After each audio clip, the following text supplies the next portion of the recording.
텍스 저스티스 네트워크, 조세정의 네트워크라는 NGO 단체가 있어요. 아, 그래요? 거기서 밝힌 거로 보면 우리나라가 전체 금액은 3위예요. 네. 그 러시아, 중국, 그다음에 한국입니다. 우리나라 3위입니까? 네, 전체 금액으로. 근데 이걸 GDP 규모로 계산해 봤더니 우리나라가 압도적인 1등이에요. 그러니까 그만큼 우리나라에 사업하시는 분들이나 정치하시는 분들이 돈을 여기서 해외로 빼돌린 돈이 그렇게 많아요. 그 돈들이 만약에 조금 전에 말씀드린 구매대행 이런 서비스하고 링크가 됐다 그러면 그 사람들은 완전히 물 만난 고기죠. 반갑습니다. 반갑습니다. 자, 우리가 저번 주에는 이제 권리금에 대해서 이제 얘기했잖아요. 네. 이 타다 서비스도 권리금에 관계된 문제가 아닐까. 그동안에 그 택시 권리금이나 뭐 여러 가지 한 30년 동안 정책을 펴오면서 정부와 택시 운전기사와 아니면 택시 회사와 이렇게 이제 뭔가 증차해주거나 개인 택시 면허를 뭐 사고 팔거나 이런 게 어떻게 보면 30년 동안 우리 정책적으로 쭉 해왔던 하나의 일종의 그 택시 기사님들의 권리금이잖아요. 그죠? 이런 부분들이 있는데 그거를 전적으로 다 무시를 하고 이게 무슨 엄청난 혁신인 것처럼 얘기를 하는 타다 문제. 이게 상식적인 문제잖아요. 그러니까 어떻게 바라봐야 될지 우리 저 전문가 의견과 현장에 뛰시는 고민 총장님이 생각할 때 어떻게 봐야 될 건지 참 저는 개인적으로 제가 환경운동만 쭉 해와서 보고 있으니까 역겹더라고 좀. 그런 문제들을 그렇게 발설하는 그리고 제가 좀 나름대로 좀 좋아했던 좋아하는 거죠. 존경이라는 표현보다는 그런 의원들조차도 그 대기업의 편에 서서 얘기를 하니까 참 안타까운데 핵심은 이제 지난번에도 이제 그 대형마트가 들어와서 제일 피해 보는 게 임차 상인들의 권리금이 날아가는 거죠. 이게 이제 택시도 마찬가지입니다. 지난 이제 7일 날 여객 자동차 운수사업법 개정안이 통과가 되면서 타다 서비스가 불법으로 됐습니다.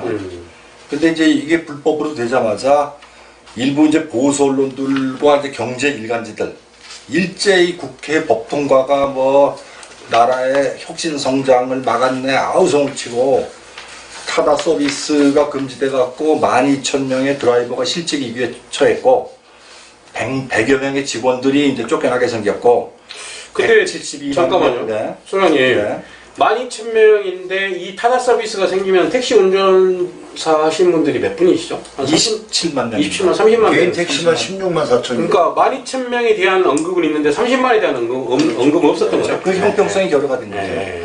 그 다음에 172만 명의 가입자가 소비자 선택권을 침해당했다. 이런 이제 보도가 쭉 나오고 있는데 우리나라 이제 택시 수가 이제 25만 대. 기사 수가 한 27만 명. 이게 몇 년 전 자료이기 때문에 지금 아마 한 30만 정도 늘었습니까? 근데 이거하고 비교를 하면 30만 대 12,000명 뭐 숫자가 비교가 안 되죠. 그렇죠. 근데 이제 뭐 이거와 관련해서 이제 타다의 모회사인 소카 이재용 대표가 혁신을 금지한 정부와 국회는 죽었다. 이런 그건까지 서슴지 않았고 타다의 박재욱 대표는 6일 오후 대통령님께 거부권 행사를 요청드립니다. 라는 입장문을 발표했습니다. 그러니까 타다가 뭔데 거부권까지 행사를 해야 될 정도로 개인 기업을 보호를 해줬냐 이런 문제가 또 나올 거 아닙니까? 근데 그런 제목으로 달아서 기사를 써도 시원찮은 판에 지금 위에 있는 기사로 썼다라니까 이게 지금 언론들이 도대체가 무슨 생각을 가지고 지금 언론을 운영하는 건지. 그렇습니다. 언론의 사명이 제가 보기에는 가장 기본적인 게 공정이거든요. 공정. 누구 아니 소상공인 이하라는 얘기 아니라 공정입니다. 공정. 그러면은 여기에 엄밀히 소상공인들이 있는데 피해자가 그 피해자는 아예 등한시 해놓고 제가 언론이니까 이 얘기 드리는 거예요. 그러면 그거에 대해서 어떻게 보면 객관적으로 사실 접근에 의해서 가야 되지. 한쪽 편만 들어가지고 무슨 혁신이 죽었네 이게 뭐 우리나라 뭐 미래가 죽은 것처럼 호도하는 것 자체가 이거는 언론의 본질적인 사명을 무시하는 진실을 떠나서 객관적인 시각도 없다라는 얘기 아닙니까? 한쪽 편만 들은 거네요. 그렇죠. 무슨 또 거부권을 행사합니까? 이거 가지고 거부권이 아니라 저는 타다 서비스 이재용 대표를 거부하고 싶네요. 거부당했지 않습니까? 그러니까요. 그럼 소장님께 그러면 여쭤보겠습니다. 엄밀히 따지면 개인 택시 운전자들은 소상공인들이잖아요. 네, 그죠? 소상공인들이죠. 예. 네. 소상공인 입장에서 타다 서비스를 본다. 어차피 슈퍼마켓도 마찬가지로 네, 대형마트에 네. 당하고 있는 거니까. 예. 그럼 입장에서 한번 얘기를 해주십시오. 소상공인 입장에서 봤을 때 개인 택시 사업자는 예. 그 자기 재산권인 예. 택시 권리금이 날아가는데 예.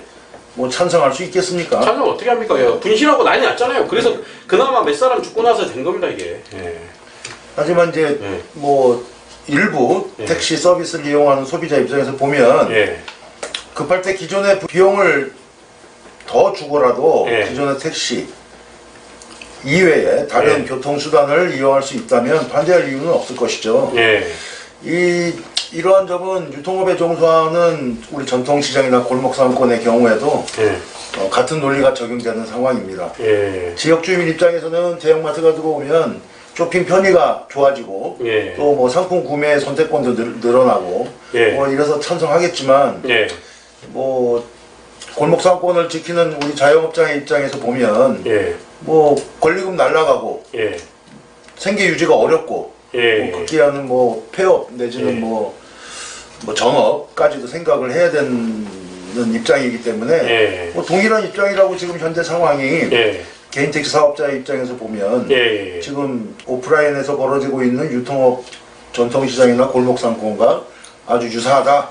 아니, 그러니까 정부의 안이 있어요. 그 안 중에 물론 이제 저희가 뒤에서 다루겠지만, 그러니까 정부 안은 제가 보니까 상당히 합리적이에요. 예. 근데 본인들은 그 합리적인 것들을 줬을 때 네. 회사에 무리한 투자가 된다라고 해서 안 하는 것 같거든요. 지금 제 생각은. 그렇죠. 그러니까 예. 피해 보상을 하는 얘기 아닙니까? 그러니까 피해 보상이라보다는 인정하라 이거죠. 네. 이런 산업에 대한 그럼요. 부분들을 인정하는 건데, 그러니까 이제 처음에는 타다도 하려고 그랬어요. 그러니까 이제 투자 유치, 그러니까 말이 저는, 그러니까 상황에 따라서 그런 말이 변한다는 것 자체가 이분에 대한 신뢰가 전혀, 소장님은 그렇게 생각 안 하십니까? 제가 볼 택시 때는. 권리금이 예. 지금 한 이제 뭐 서울하고 지방하고 좀 다른데 수도권 예. 한 1억 원 정도 예. 하다가 한 3천까지 빠졌던 적 있었어요. 예. 타다 서비스 나타나면서. 예. 근데 제가 볼 때는 예. 1억 원이라는 권리금이 좀 과대평가가 돼 있다고 봅니다. 예. 그 과대평가가 돼 있는 이유는 조금 이따 설명드리는데 예. 예. 정부 입장은 뭐였냐면 예. 니네들이 타다 서비스를 하려고 그러면 예. 택시 권리금을 1억 주고 사라. 이런 거 아닙니다. 5천만 원입니다. 5천만 원. 그 돈을 주고 사서 빼라. 네, 맞습니다. 그런데 예. 그걸 안 하겠다는, 그거 사서 저희들이 저희들이 투자한 만큼의 예. 수익률이 기대가 안 돼요. 네, 그러니까 이제 안 하겠다. 그러니까 이제 이윤이 안 나와서 그렇습니다. 이게 무슨 혁신이고 이런 게 아니라 네. 그 뒷면에는 네. 본인들 회사 이익이 안 나오니까 안 하겠다라는 뜻이거든요. 그렇죠. 지금 이게. 네. 그러니까 이게 지금 어떻게 보면 국민과 네. 예? 말 그대로 정부를 상대로 해서 장사를 하는 거를 갖다가 본인들이 거부권 행사해달라 이런 그 허울 진짜 말 그대로 진짜 역겹도록 허울 좋은 걸로 네. 포장한 거나 마찬가지잖아요 지금. 네. 이런 일들이 벌어지면 안 된다는 거죠. 그런 게 혁신이 아니라 네. 정말 올바른 혁신이라는 거는 소장님께서 늘 하시는 얘기 있잖아요. 네. 국가 민족 우리가 전기 서비스라든가 무슨 전기를 발명한다든가 이런 걸로 해갖고 그게 혁신이지 네. 단순하게 다 하는 것 갖다가 집합시켜놓고 이게 좀 편리하게 만드는 게 혁신이 아니다. 소장님께서 늘 하시잖아요 그 말을. 이제 그 뭐냐면 네. 그 혁신이라는 말을 네. 한문으로 하면은 가죽 껍데기를 벗겨서 새롭게 한다는 뜻이에요. 껍데기를 벗겨서 이제 네. 새롭게 뭐 탄생을 한다 이런 의미겠죠. 예. 근데 제가 볼 때는 네. 혁신이라는 거는 예. 미래 우리 나라가 먹고 살 먹거리, 예. 먹거리를 통해서 국가 성장을 견인할 수 있는 성장 동력, 예. 이게 전 혁신 서비스라고 생각을 합니다. 예를 들자면 예. 증기기관차가 발명이 됐다. 예. 분명히 혁신입니다. 예. 증기기관차가 운행이 예. 되려고 그러면 예. 철도 깔아야죠. 사람들 뭐 엄청난 투자가 일어나게 되죠. 예. 자동차가 발명이 됐습니다. 고속도로 예. 만들어야죠. 그 다음에 30만 개 차에 부품이 30만 개라고 그러는데 30만 개 생산 회사들이, 그러니까 그게 이제 산업의 전방 효과, 후방 효과 하는데, 이런 전방 효과, 후방 효과에 의해서 엄청난 대규모 일자리가 탄생이 됩니다. 그래서 타다 서비스가 과연 그렇죠. 기관차 이런 거하고 비교할 수 있는 예. 차원의 혁신인가? 예. 저는 그렇게 보지 않습니다. 이건 뭐냐면 예. 타다 서비스는 예.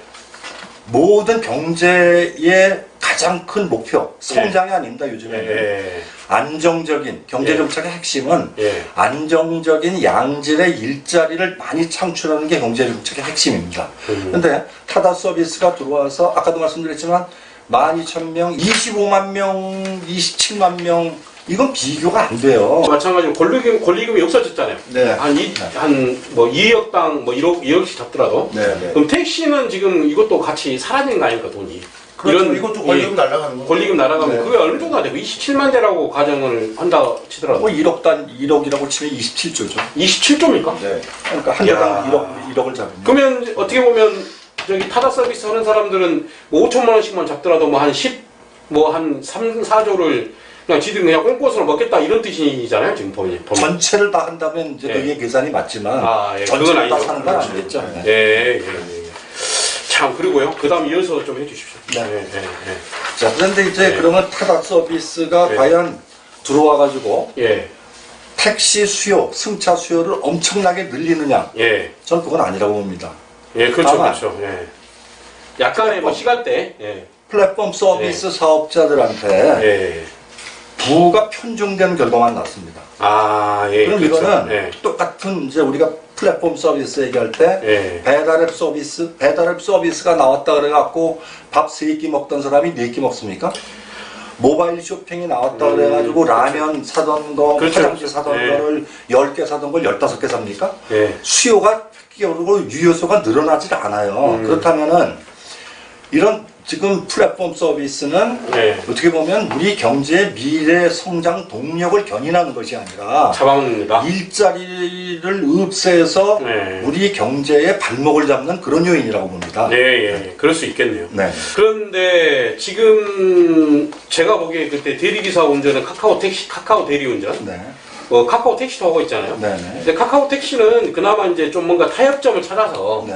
본인들이 회사 택시를 사서 네. 택시를 지금 하고 계시잖아요. 네. 그런 면에 있어서는 그런 부분들은 좀 뭔가 개선이 되려고 지금 노력하는 것 같고. 근데 그렇죠. 이 사람들은 그것조차 싫다 우리는 그냥 우리대로 인정해달라 이런 뜻이잖아요. 카카오 택시 같은 건 뭐냐면 예. 그 서비스가 등장을 해서 예. 좋죠. 예. 내가 택시 비 오는 날 택시 잡기 힘들어 죽겠는데 카카오 택시를 이용해서 택시를 내가 뭐 오래 기다리지 않고 예. 바로 탈 수 있다. 예. 서비스가 좋죠. 예. 그러면서 수수료를 받았어요. 예. 근데 문제는 이런 플랫폼 서비스 사업자들의 욕심이 한도 끝도 없어요. 그렇죠. 그걸 하다가 보니까 예. 예. 수수료 몇 푼 받는 게 아니라 직접 해버리는. 통세미를 다 먹고 싶다. 예. 그게 이제 예. 예를 들자면은 예. 지금 우리 지난번에 우리 직구 구매 예. 뭐 이런 서비스를 말씀을 드렸었는데 예. 구매 수수료, 직구 구매 수수료를 구매 대행 수수료를 먹었었어요. 예. 먹었었는데 가만 보니까 이거 수수료 먹을 게 아니라 해외 판매업자의 마진까지 먹고 싶어요. 그러니까 이 친구들이 그게 보여주죠. 해외에 나가서 미국에 가서 미국에도 덤핑 물건 무지 많거든요. 건강식품 같은 것들. 그런 것들 잔뜩 써서 창고에다 재놔요. 그러면 그거는 구매 대행이라는 건 뭐냐면 네. 미국에 있는 어떤 건강식품 판매 사업자한테 네. 여기 국내에 있는 소비자가 그 인터넷 사이트에 접속을 해서 사는 건데 예. 사실은 그게 아닌 것이죠. 그건 위장 사업자고 그냥 가져와서 사 파는 거네. 그건 이제 네. 어떻게 보면 이제 그 떨거지들이 네. 그 집안 측근들이나 측근들이 하는 것이고 예. 그러면 그 상품 그 덤핑 물건 산 마진까지 다 먹는 거죠. 아. 이런 사업이 있기 때문에 예. 이게 굉장히 무서운 사업이에요. 뭐냐면 오프라인에서 그런 불공정 거래나 이런 건 흔적들이 많습니다.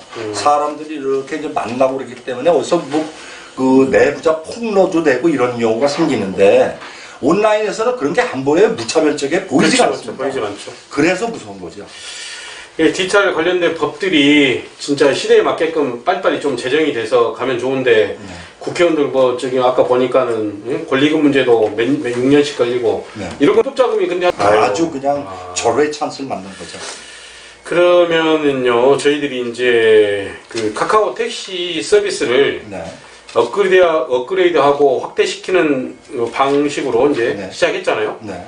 뭐 이런 여기에 이제 뭔가 좀 숨어 있는 여러 가지 대기업들의 그 노림수가 있다라고 네. 하신 것 같은데 네.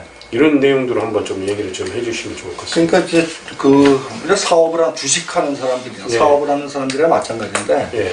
항상 돈 사업을 하는 사람들은 욕심과 공포 사회에서 고민을 하게 돼 있습니다. 예. 욕심을 많이 부리면 예. 그건 하이 리스크 하이 리턴, 로우 리스크 로우 리턴이죠. 예. 이 욕심을 많이 내면 위험도 많이 따르는 것이고. 예. 그런데 수수료 먹고 이렇게 장사하다 보니까 그 통세 밑째 먹고 싶거든요. 수수료 몇 푼이 그쵸, 그쵸. 예. 그게 눈에 보이는 게 아니고 크게 먹고 싶어서 예. 욕심을 부리다가 타다 서비스 같은 이런 탈이 났다고 저는 생각이 돼요. 예.